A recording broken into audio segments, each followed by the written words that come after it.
What's going on, everybody? It's Mr. 560 Gaming TV, right here, right now, coming to you with a brand new segment.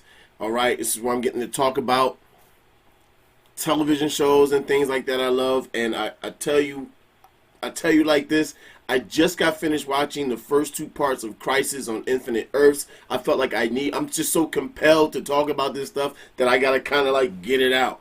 Now, mind you, I have been binge watching a lot of the DC Arrowverse shows from what I missed last season on most of the shows and what I've been missing this season. So for the past week, I've been binge watching like everything. I haven't finished watching Supergirl, which kind of sucks because there are characters introduced into Crisis on Infinite Earths that they technically probably aren't introduced. I just don't know who they are. So I'm not going to discuss some of those people, but I do know that so far this thing is amazing. It's a great. I don't know what to say. I'm just kind of like waiting for the next part.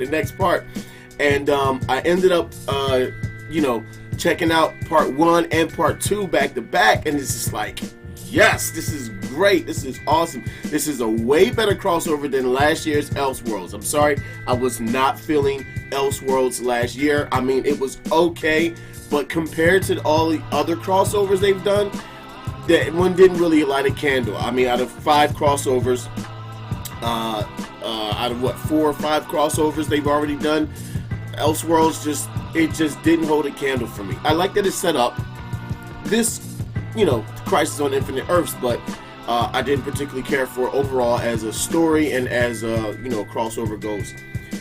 So this crossover right now, Crisis on Infinite Earths, is really awesome. The first two episodes I've watched, it's really awesome. It's pretty amazing to see all this stuff going down.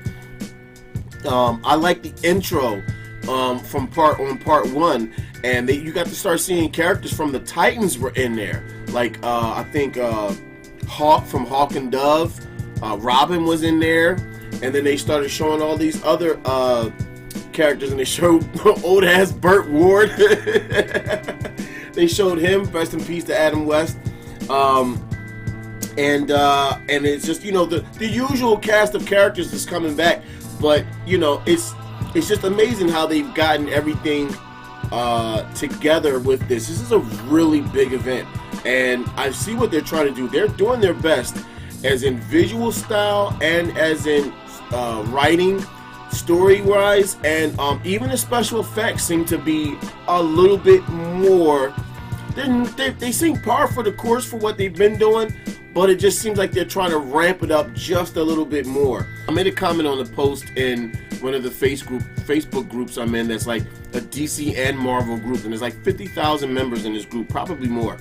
And they're posting every day. So somebody posted a cover of the Crisis on Infinite Earths poster alongside Endgame, and I started thinking about it, and I'm like, well, they're technically very similar. Obviously there's differences besides the characters, but the similarities are all life in the universe is getting wiped out. But it's when Crisis on Infinite Earths, it's like all lives in all universes are getting wiped out.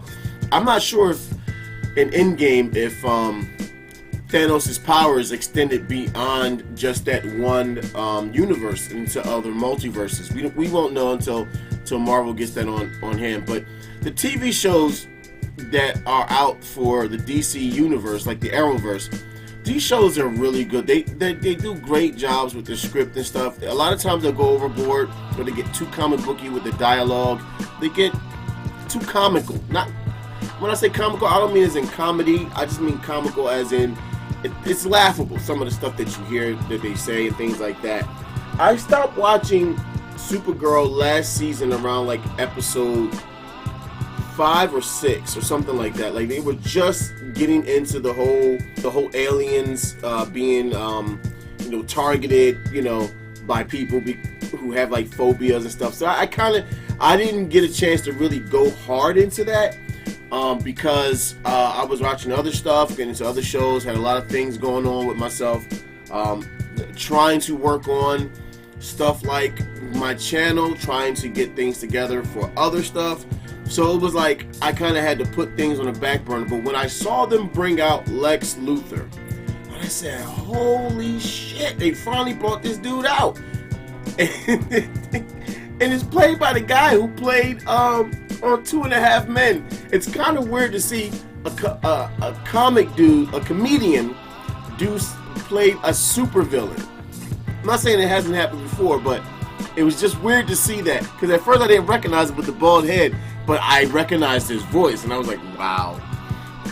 It was great to see the guy who did Batman's voice in the cartoons from back in the day when I was a lot younger, when I was like in my teens and stuff.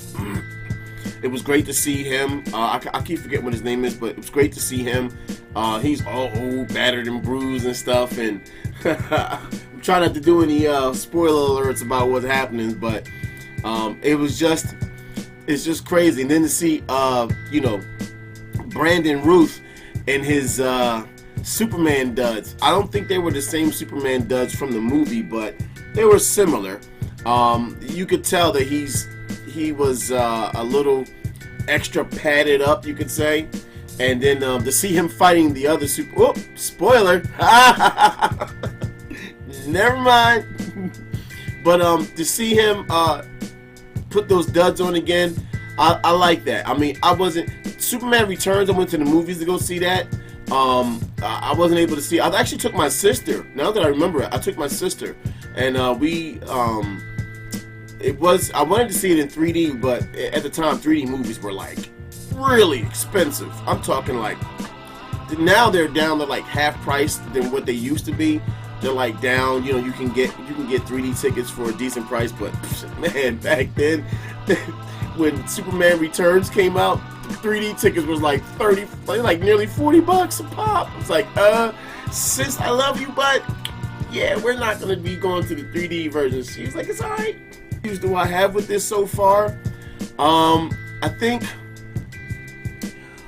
don't know. I think with all the characters that they're going to be showing and there's like there's 5 episodes. It's 5 episodes, right? So you figure, let's just take out all the commercials, okay? So if they're going to maximize the amount of time they have to tell these stories, they're not having limited commercial breaks. They haven't even gone that far yet with it. It's run by CBS and Warner Brothers. I don't see why they couldn't have figured out a way to get that together. So let's say we take out all the commercials and we add up the amount of time. There's going to be anywhere between 42 and 45 minutes per episodes. 42 to 45 minutes per episode, right? So if we take 45 minutes twice, that's 90 minutes, that's an hour and a half. We do it twice again, that's another hour and a half, that's 3 hours. And then we do another, so it's about 3 hours and 40, we can say at most, 3 hours and 45 minutes of time. At the least, if we could take about 15 minutes off of that, it would be 3 hours and 3.5 hours. So already, the scale and scope of this, when hopefully you'll be someone to do something where they take all 5 parts and mash them together and in a way where there's no ending, where there's no like end credits. It just flows from the next one to the next to the next. But I think that they shouldn't waste too much time with dialogue. They do a lot of that in the actual show, and don't get me wrong, there's a lot of action in a lot of these shows, but there's also a lot of dialogue. Even Batwoman, her dialogue has been crazy. She's done more. They do more talking in that show than than her being in the cape. So it's more like, instead of being Batwoman, it should just be Kane Woman.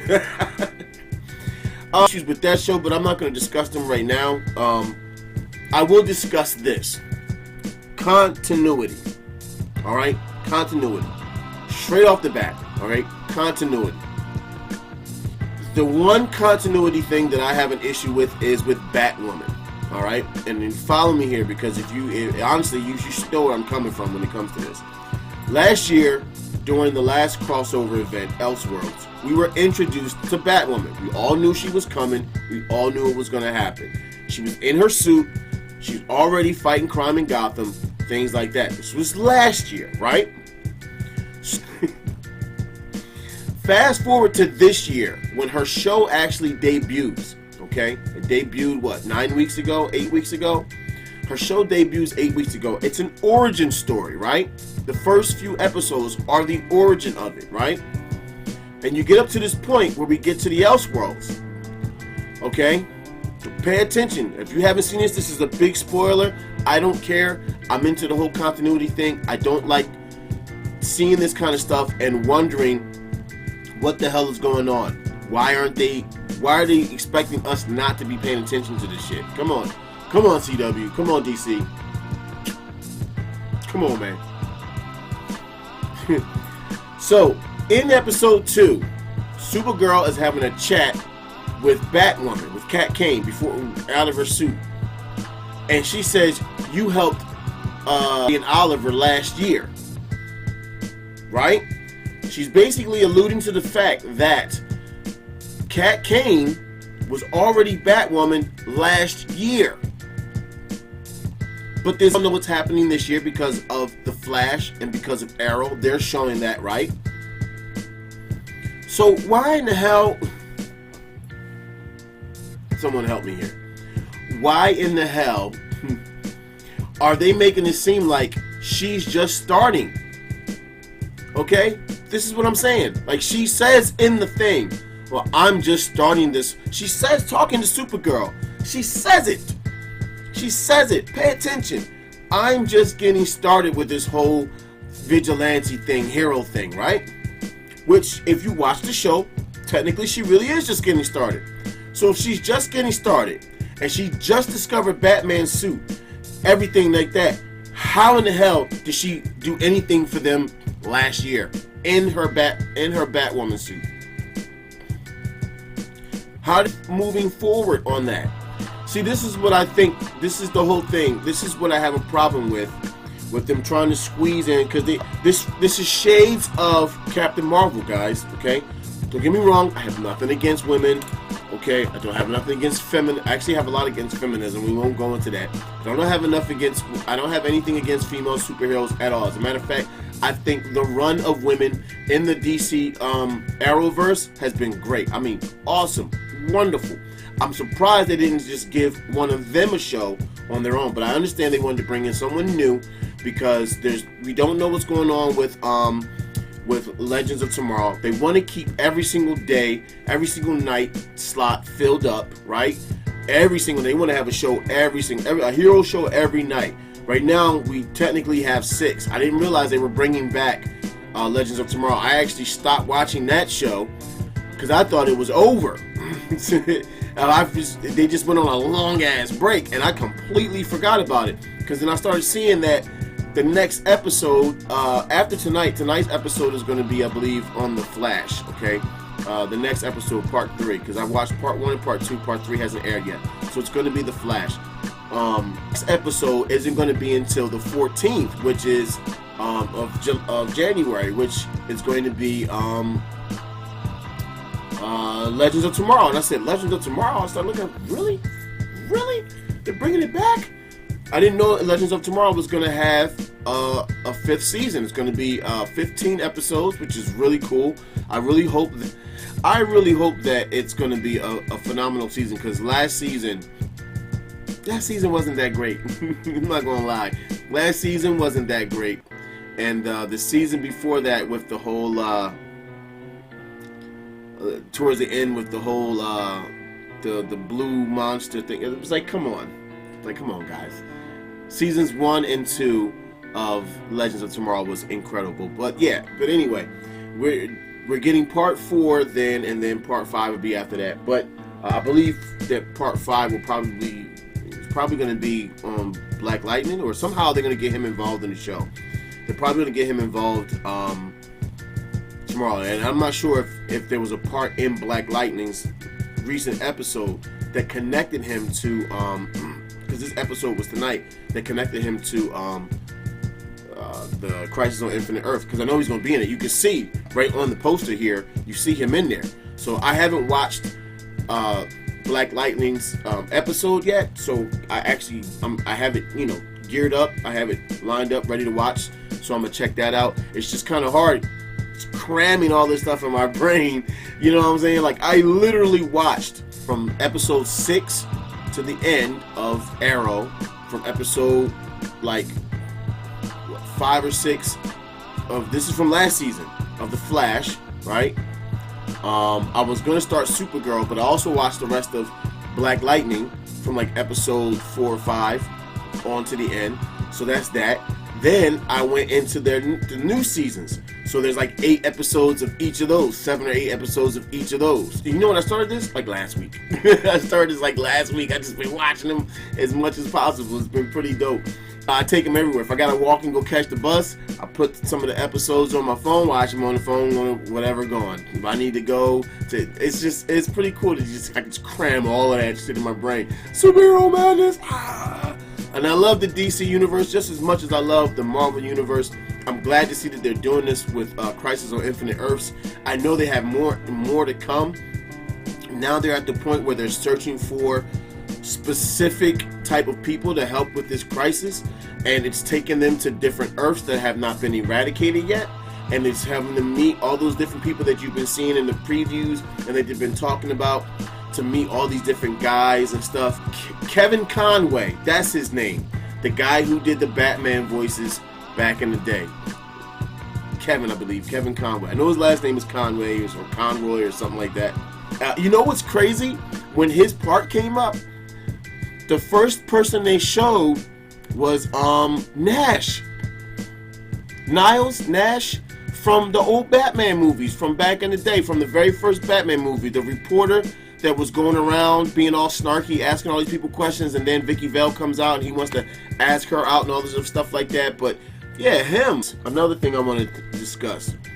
If you've been watching, you've seen that at the end of The Flash, the last episode of The Flash, and they showed it at the end of, and they showed it at the end of the last episode of before the Crisis crossover started, the last episode of Batwoman. They showed Nash Wells, speaking of Nash, right? They showed Nash Wells opening the door for the Anti-Monitor, because he comes in and says, oh, I released the Anti-Monitor, he's the one bringing destruction on this world. Because he thought that the Anti-Monitor was, the guy behind the wall was actually Monitor or whatever, the Monitor. My thing is this. They talked about the crisis last year coming. So was Nash the person that was supposed to set all this off? And if so, why didn't the Monitor, if he knew this was how it was going to happen, why didn't the Monitor actually say something about Nash? He knew he was coming, right? If he knew it was going to happen, he knew it was going to come. He could see people dying and shit like that. He knew everybody had their part and their role to play and this, that, and the other. Why couldn't he just tell them that Nash was going to be the one to release the Anti-Monitor and to not let it happen, because about to destroy all these fucking planets and stuff? It makes me think that the Monitor himself has some sort of devious plans or something, right? Now, if you haven't been watching it, and there's another thing I want to kind of like get into and talk about. During the fight scene, when they were fighting those like that dark army, right? They were trying to get all the people off the planet from Earth 38, Kara's Earth, Supergirl's Earth. Trying to get all the people off the planet. So they're using all the alien technology and stuff like that to get the people off the planet, right? All the alien ships and whatever, and they're trying to, transport them via a portal to our universe, Earth 1, which I guess this would be considered our universe, Earth 1.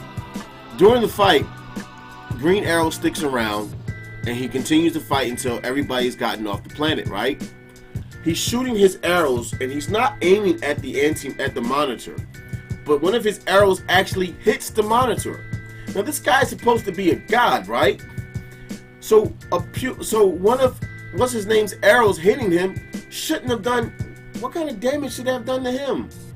I know he said that his power was waning and stuff, but he still had the ability to do all this different stuff. He still got the power. I'm pretty sure that an arrow shouldn't have done much damage to him. Like, he really hurt this guy. I tell you, I might be teasing him, but I swear to God, I would cosplay as the Monitor, mainly because of those thick-ass pork chop sideburns, man. Them shits is fucking great. He looked like a broke-ass 70s disco DJ or something from like Parliament Funkadelic. Who?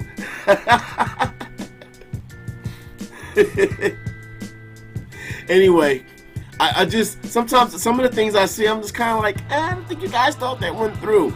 And especially the whole thing with Batwoman, Cat Kane. It's like, how is she talking about, you helped Oliver last year, but this girl saying, I just started doing this. And we literally see her this year starting her journey as Batwoman. It just doesn't make any sense. It doesn't make any sense to start off Batwoman as an origin story. They could have done that as a flashback, right? You know, they want to put in flashbacks to explain why she's becoming Batwoman. Why didn't they just put in flashbacks? Blah blah blah blah blah.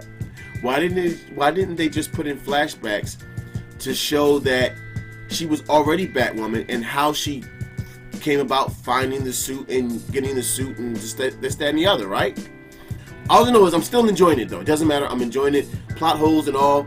You gotta kind of take these crossover events as what they are and just kind of like put them into a whole different perspective and say, well, they're elements of the actual story, but they're kind of like outside of the story. So, you know what I mean? And it's all superheroes. So it's all fiction. So at some point you gotta be like, well, you know, yeah, you know, it is what it is, right? Hey, you know what? I think I should move this here for one last good look. I'm gonna move this down here. Yeah, that looks good. 560 TV. I hope you guys enjoyed this video. Please tell me what you think about Crisis on Infinite Earths so far, and what do you think is going to happen?